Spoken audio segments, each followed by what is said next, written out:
Salut! Comme vous l'avez vu, enfin,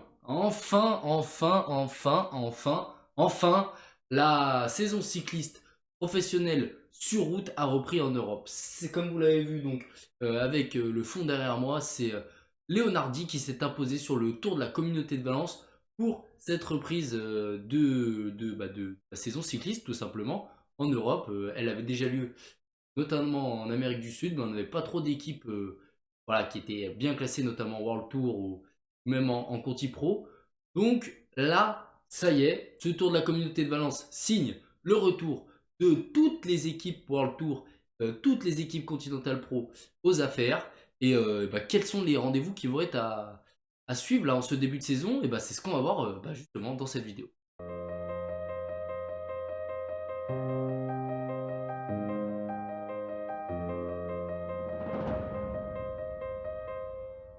Yo les cyclos, j'espère que vous avez la soquette légère. On se retrouve aujourd'hui pour une vidéo, comme vous l'avez entendu, qui va parler du début de saison cycliste. Quelles sont les courses à suivre? Quelles sont les courses que vous pouvez peut-être un peu voilà, regarder juste sur Twitter, vous scrollez voir qui est-ce qui a gagné.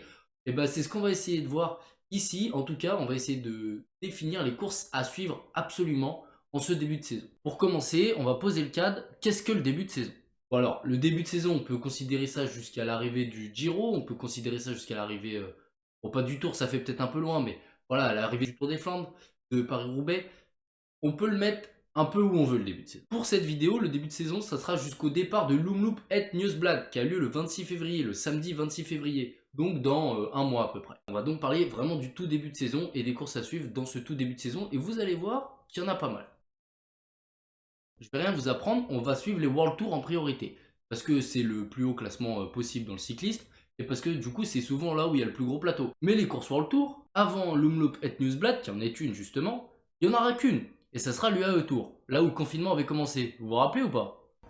Oui. You know we're finally free, right? Libre. We go home. À la maison? We go home. Et rip les droits d'auteur, et nice d'été. Et l'UAE Tour, malgré qu'il y a un gros palmarès avec des victoires de Yates, de Pogacar et compagnie, c'est pas le tour le plus intéressant à suivre. Oui, il y a deux grosses arrivées en sommet en haut de Jebel Afet et Jebel Jace. Mais après, le reste, bon, c'est du sprint. Et on va pas dire que c'est l'endroit le plus intéressant à suivre du début de saison. Mais il est là, c'est la seule World Tour. Et ça va être du coup intéressant de voir qui sera là-bas. Pour le classement général, on aura quand même Dumoulin, Vlasov, Bardet, Pogacar. Qui est-ce que j'ai noté encore? C'est les 4 que j'ai notés. Qui sont pour l'instant sûrs de participer, ou 5. Et pour les sprinters, on aura du lourd aussi, parce qu'on aura Ewan, Demar, Cavendish, Groenewegen, Dekker pour la Jumbo, voir ce qu'il va donner. Enfin voilà, ça promet quand même d'être une belle course. Ensuite, puisqu'on est au Moyen-Orient, on va le rester. Les deux courses arabiques à suivre sur cette année 2021, il y aura aussi le Tour d'Oman et le Saudi Tour. Alors le Tour d'Oman, il est noté comme quoi il y a une course. Et il y a un gros palmarès avec le Tour de Man, hein. Lutsenko qui l'a gagné, Froome, Cancellara qui l'a gagné, Nibali. Enfin voilà, il y a du beau monde qui l'a gagné. Maintenant, le problème, les gars, c'est qu'il n'y a pour l'instant aucune étape d'annoncer. On ne sait rien de ce qui doit se passer. Et vu que ça doit se passer dans moins de 1 mois, je ne sais pas si la course va être conservée. Ensuite, la deuxième course arabique à suivre, ça va être le Saudi Tour. Ouais, bon, le Saudi Tour, c'est comme les autres, ça va pas être hyper intéressant. Peut-être que ça va pas être la course la plus intéressante en termes de spectacle de la saison, mais rappelez-vous, il y a 2 ans, le retour de Boigny aux affaires avec l'équipe Arkea, l'attaque de Bonifacio dans le dernier kilomètre, Phil Boss et Boigny qui se battaient pour le classement général. Enfin, ça avait quand même été un très beau Saudi Tour qu'on avait eu il y a 2 ans. Donc pourquoi pas le revoir cette année. Lui qui n'a pas eu lieu en 2021 à cause de la pandémie. Pourquoi pas le revoir cette année sur le devant de la scène. Ensuite, on va revenir en Europe avec les classiques espagnols. Premièrement, la classique Palma, où déjà des gros sprinters allemands se sont imposés. Kittel, Degenkolb, Greipel aussi. Donc à voir, c'est un parcours assez atypique avec c'est plutôt plat, on a un col au milieu qui a autour de 4% et ça finit on a la descente et après ça finit sur du plat, donc ça va être intéressant de savoir si les grimpeurs vont avoir assez de force pour s'échapper et s'entendre pour aller jusqu'au bout ou si les sprinters, le retour des sprinters est inévitable. Ensuite, la classique d'Almeria, un parcours tout plat, du cousu humain pour les sprinters. Ackermann s'y est déjà imposé en 2019 et 2020 et pour l'instant c'est le seul gros poisson qui est inscrit pour justement cette classique. À voir ce qui se passe en 2022. Quatrième partie de la vidéo, forcément, comment manquer les courses françaises. Les courses françaises, on sait, c'est souvent un gros morceau du début de saison. C'est là où les gros poissons font leur rentrée, ou du moins qui montrent qu'ils sont présents. Parce que en général, c'est là où on a le plus gros plateau, et donc du coup, ça permet de montrer sur tout le long de 3-4 jours, sur ces courses-là, que tout le monde est au top, et savoir où en sont déjà les premiers états de forme. La première course, c'est une classique, c'est le Grand Prix La Marseillaise. On a toujours de la bataille là-bas. On a un gros palmarès. Cosnefroy, Turgis, Paré-Pinte l'an dernier, Cocard qui était pas loin. Je me souviens de Driss Devenins qui s'était imposé devant Thibaut Pinot. Enfin bon, bref, c'est entre les punchers, c'est entre les sprinters. C'est un parcours casse-pattes. Et c'est très intéressant toujours à suivre parce qu'on a toujours beaucoup d'attaques dans les derniers kilomètres. C'est toujours un plaisir à suivre et c'est ce dimanche, attention, faut pas manquer le rendez-vous. D'autant plus que d'après l'équipe, il y a un grand monsieur qui fait ça à rentrer là-bas. Et donc cette année, en plus, on aura du lourd avec Champoussin, Stewart, peut-être Pinot, du coup, d'après l'équipe, Ackermann, Clément Koretsky aussi, apparemment qui y serait, à voir ce qu'il donnera. Est-ce que c'est vraiment un Van Der Poel ou un Van Aert comme Pinot le dit, ou est-ce que, bon, c'est plus lambda. On verra, on aura un premier élément de réponse déjà là-bas. Comment ne pas citer l'étoile de Bessèges? L'an dernier, gagné par Tim Wellens. L'année d'avant, Cosnefroy.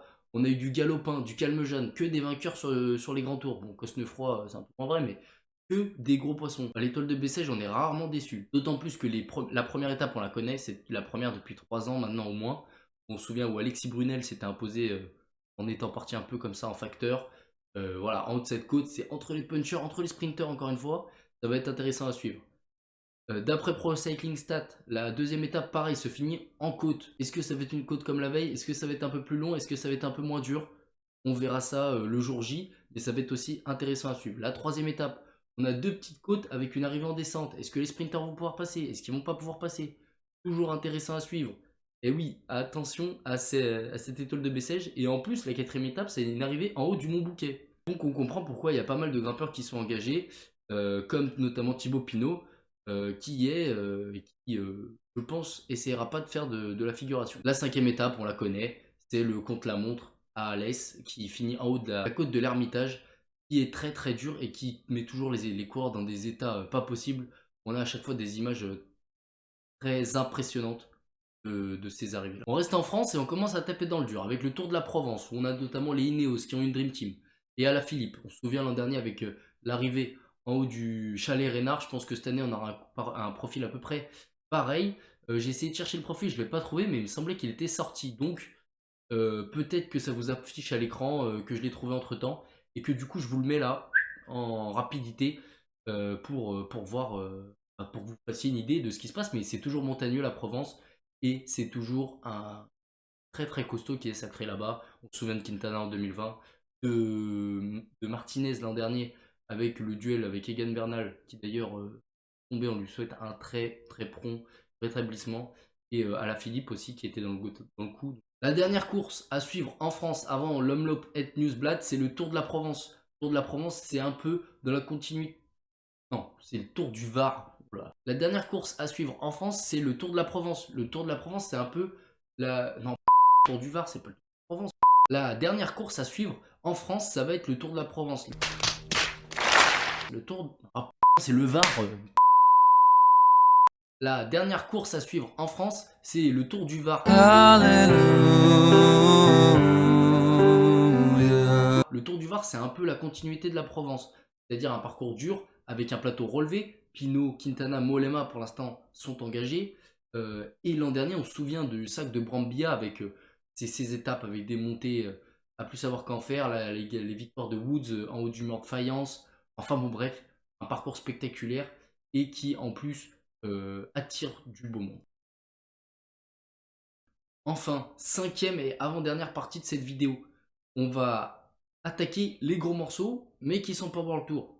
Je pense notamment à la Ruta del Sol, donc le Tour d'Andalousie, et le Tour d'Algarve. Malheureusement, les deux sont en même temps. C'est-à-dire que les deux durent 4 jours, et les deux sont en même temps, aux mêmes dates. Sérieux les gars? Pourquoi? Du côté de l'Algarve, on aura Gaudu, Evenepoel, Ackermann. Et en plus, sur ce Tour de l'Algarve, on aura un chrono par équipe de 32 km. Ce qui se fait de plus en plus rare, les chronos par équipe. Donc nous, en tout cas moi personnellement, je suis très content d'avoir un chrono par équipe à la fin de ce Tour de l'Algarve. Enfin, pendant ce Tour de l'Algarve, c'est assez plaisant à regarder. Et en plus, ça permet de faire des écarts et de jauger le niveau de toutes les équipes d'un point de vue puissance pure. Et cette Ruta del Sol, on a peu d'infos pour l'instant dessus, mais on sait qu'il y aura Valverde, qu'il y aura Yates, qu'il y aura Kelderman, du beau monde, et on sait que ça va se faire la guerre, et que attention à cette Ruta del Sol et l'Algarve en même temps, ça va être dur à suivre, il va falloir avoir un œil sur chaque écran. Et enfin, la dernière rubrique de cette vidéo, c'est la rubrique coup de cœur. Le coup de cœur pour moi, c'est le Tour du Rwanda. Le Tour du Rwanda avec le public qu'on connaît, qui commence en plus à se démocratiser. On a vu l'an dernier l'arrivée de BNB avec la Pierre Roland. Cette année, ils seront toujours là. On aura Total Direct Energy. On aura aussi Israël qui sera présent. Donc c'est intéressant, ça se démocratise. Et en plus, c'est un tour qui dure toute une semaine. C'est le seul sur ces premiers jours de course qui durera toute une semaine. Et en plus, on est arrivé en haut du Mont Kigali qui reste d'être assez dur. Donc à suivre, à suivre. Enfin, on pourrait aussi citer les championnats de Nouvelle-Zélande qui seront toujours intéressants à suivre. Et la petite branche de Bennett qui sera peut-être perdue sur le maillot UAE. Enfin, ça changera pas grand-chose, j'ai envie de vous dire. Voilà, les courses à suivre en ce début d'année 2022, j'ai compté en tout, il y a en tout 17 courses à suivre, donc c'est quand même assez dense, hein. Un mois ça fait une toutes les 2 jours, il y en a qui se chevauchent, on a des classiques, des tours par étapes, du plat, de la montagne, du vallon, on a tout, et ça fait plaisir. Avant d'attaquer les classiques pavés, avant d'attaquer l'Omloop Newsblad, j'aurais pu parler de la Faune Ardèche aussi, qui sera le même jour que l'Omloop Newsblad, j'aurais pu parler de plein d'autres courses. Mais voilà, il fallait choisir et j'en ai choisi environ une quinzaine. En tout cas, j'espère que cette vidéo vous a plu. N'hésitez pas à me dire en commentaire lesquels vous allez suivre, lesquels vous avez envie de voir et qui surtout vous avez envie de voir dans ce début de saison. J'ai pas mal parlé de Pinot, qui forcément c'est une grosse interrogation du début de saison et ça va être très intéressant de suivre tout ça. Donc voilà, n'hésitez pas à lâcher un like, les commentaires, partager la vidéo, je sais pas moi si vous voulez faire un truc. Faites-le, c'est avec grand plaisir. Et nous, on se dit à la prochaine. Ciao!